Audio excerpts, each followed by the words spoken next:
In 1961, the Renault Frégate packed its bags, completely outdated, unable to compete with the formidable Citroën DS and ID duo. And the Peugeot 403, soon to be replaced by the 404 as serious as an iron rule, Renault, running out of options, ended up tinkering with a Rambler, an American car assembled in Belgium, not really suited to the French market.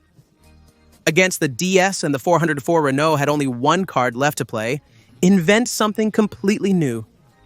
The Renault 16 is just that, a compact, versatile, unidentified flying object that borrows ideas from the Renault 4, the little people's car that understood everything. Paris dared, almost kamikaze. But in 1965, the Renault 16 arrived and was a huge hit, leaving the skeptics who shouted, "It will never work," by the side of the road. Today, we're looking back at the one that would give birth to the Renault Espace.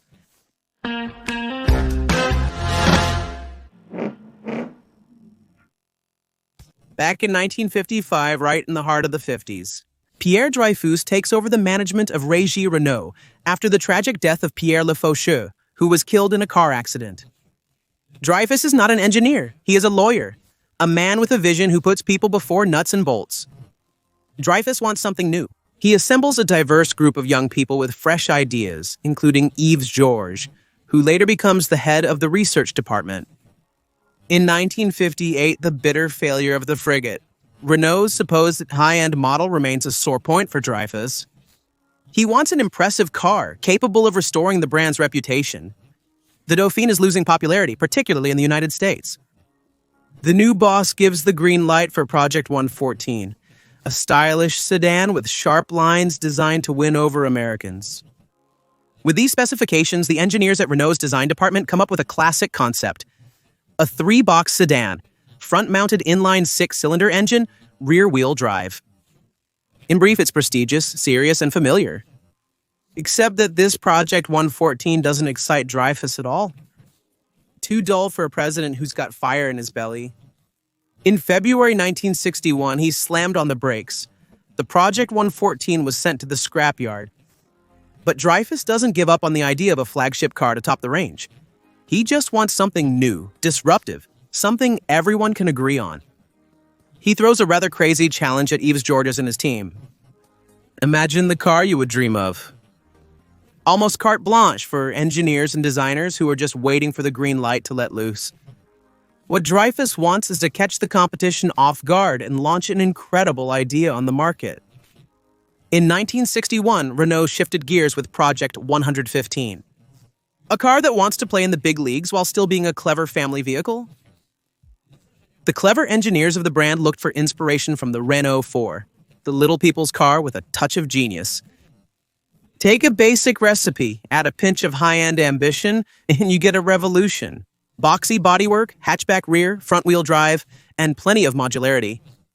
Pierre Dreyfus, Renault's boss, strongly supports this idea. To stand up to the DS or the 404, you have to break the rules and introduce a new way of seeing things.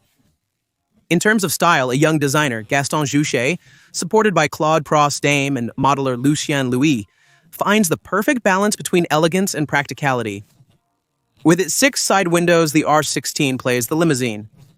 But its hatchback, straight from the DNA of the Renault 4, makes it a pioneer. Today, it seems obvious, but at the time, it was like inventing Wi-Fi in a world of carrier pigeons. Renault is betting everything on this, to the point of building a brand new factory in Sandouville to produce this model. Production begins in late 1964, and to accelerate, Project 115 utilizes components from the well-developed but discontinued Project 114, including an engine cobbled together from a 6-cylinder with 2 cylinders shaved off. But Renault doesn't stop there. There's a gap between the compact Renault 8 and the large Renault 16. The Renault 10, a bit roughly put together around the edges, bridges the gap for conservatives who still like rear-wheel drive and a rear engine.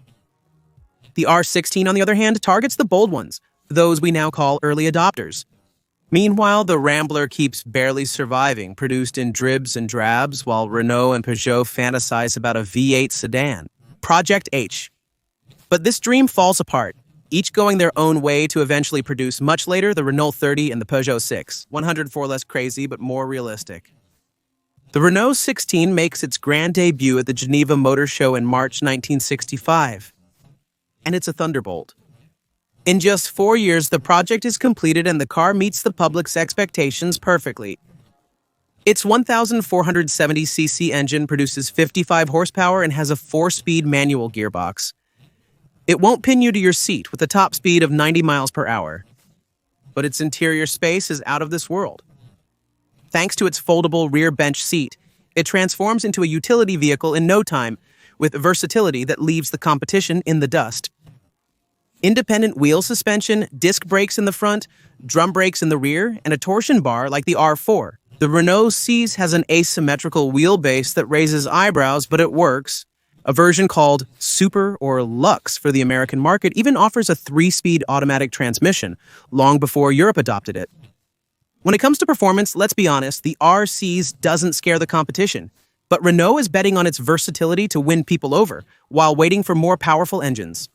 And it pays off. In February 1966, it won the title of Car of the Year at the Amsterdam Motor Show, and in May 1968, the TS version has a 1,565cc engine with 83 horsepower reaching 100 miles. It's improved, although still relatively calm. For 1970, there's a facelift and some changes in the lineup. The normal and super trims are removed. The 4 gallons in TL now inherit the TA's engine. The TS goes up to 85 horsepower, and that year, the R16 breaks records, with 186,632 units produced. The real top-of-the-line model, the TX, arrives a bit late in October. 73. Its 1.6-liter 93-horsepower engine and 5-speed gearbox allows it to reach 106 miles per hour, sufficient to face the competition head-on.